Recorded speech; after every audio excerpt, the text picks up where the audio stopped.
mga kababayan kong Pilipino, binabati ko po kayong lahat sa ang mansulok ng mundo.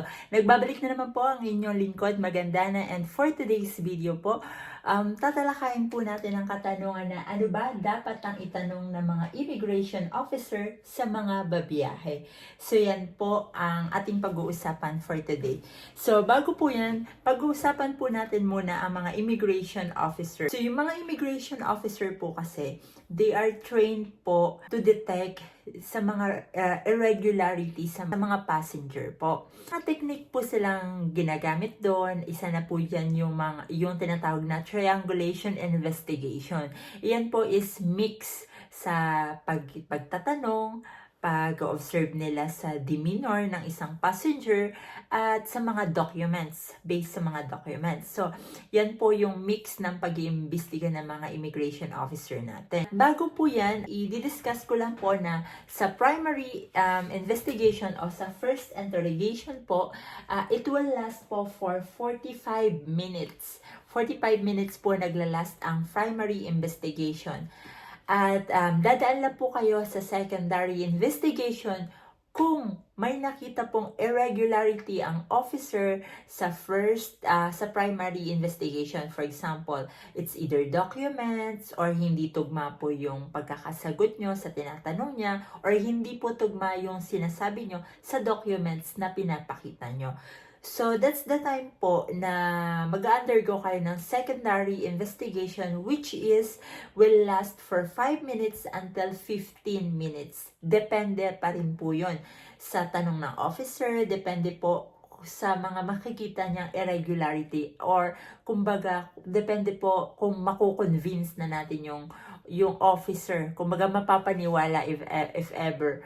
Mako-convince na natin siya na ito talaga yung documents natin, ito talaga yung travel ko, ganyan.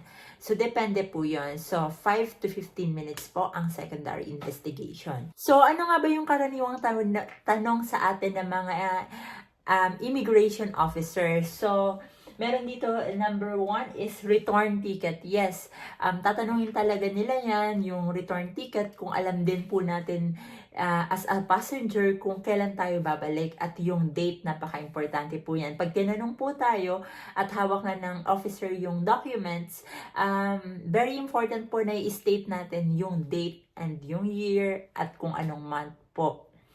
At final destination po, halimbawa po kasi yung mga ibang passenger or yung mga iba nating mga kababayan magko-cross country or gi-stop over. So, tatanungin po yan ng BI kung ano po yung final destination natin. Make sure po na alam po natin yung final destination natin sa Ticketman or yung talagang pupuntahan po natin. Okay? So, third one po is date of return. Okay, very important po kasi doon po nasusukat ng officer kung talagang alam natin yung details ng mga documents natin. So, pag tinanong po tayo, date of return, dapat po i-state po natin yung month, date, at yung year, at kung anong flight tayo, ganyan, kung anong airport tayo sasakay. So, i-advise ko po, basahin po natin yung mga documents na meron tayo, o mga ticket, mga itinerary.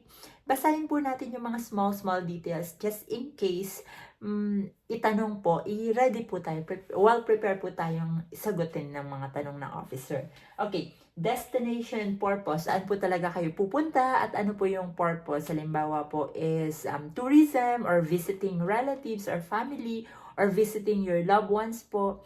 So, state po natin at ipaliwanag po natin ng maayos sa officer. At mas maganda po, ipaliwanag natin at pakitaan natin ng documents para at least hindi lang po sa statement natin ang gagaling, may papakita din po natin or mapuprove din po natin sa officer na meron tayong mga legal documents. Okay?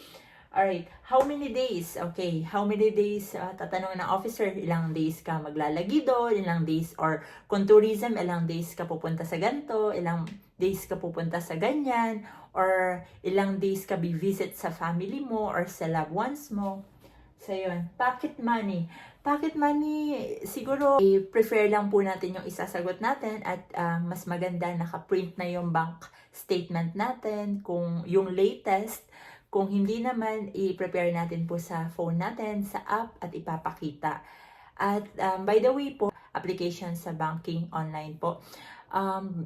personalize po yun. I mean, personal nyo po yun. It depends po sa passenger kung gusto nyo po talagang ipakita. Well, kung hindi naman po, hindi po yan required. I mean, hindi po yan allowed ipakita kasi personal information nyo po yan. It depends po sa passenger kung gusto nyo pong ipakita willingly sa officer yung banking online nyo sa phone nyo or sa app. Okay? Okay. Solo or with partner? Okay, tatanong nila kung solo ka magbabiyahe or together kayo ng family mo o may kasama kayo. Alright? Tapos nakalagay dito, lahat pwedeng itanong ng immigration officer. Ang sagot po is no. Hindi po allowed lahat itanong ng immigration officer. But for example po, kung matatandaan natin sa news, yung yearbook or yung kung separate daw po ba yung marital status ng parents, hindi po yun allowed itanong. Kasi po, yung mga immigration officer, may standard and may guidelines din po silang sinusunod. Well, just in case po mangyari yun, pwede po tayong mag-approach sa supervisor on duty ng mga immigration officer mismo doon sa terminal.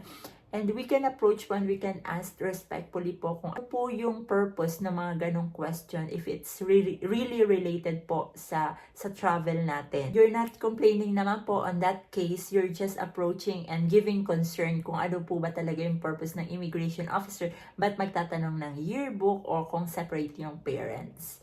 Okay po? So yan lang po muna ang aking mai-share. Thank you po sa sinamahan niyo ako dito sa mini vlog ko ito. At sana po may na-share po ako sa inyong makabuluhan. Thank you for watching. Again, ako pa rin po ang inyong lingkod, Maganda na, dahil sharing is caring. See you po on my next sharing video. Maraming salamat. Don't forget to subscribe. See you!